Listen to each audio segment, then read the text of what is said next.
Видеооко «Оно сплав» находится в гостях у Ирины Титовой.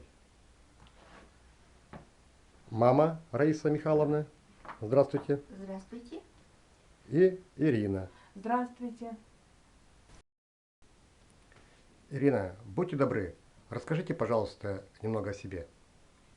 Я родилась в 80-м году в городе Сыктывкаре.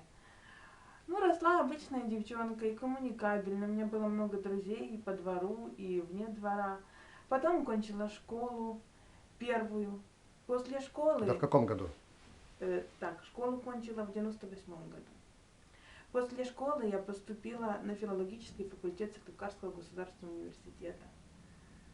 Поскольку я всегда любила литературу, вообще искусство, но к литературе у меня были больше склонности. И вообще к гуманитарным наукам. Вот. А потом кончила университет, и именно после университета я стала больше уделять внимание сочинительству. Работала в газете внештатным корреспондентом. Какой? Gold Ground.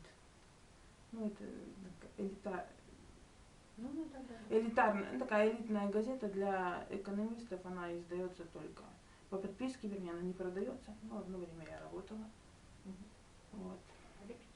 Репетиторством занималась, писала контрольные работы, дипломные, курсовые. Спасибо.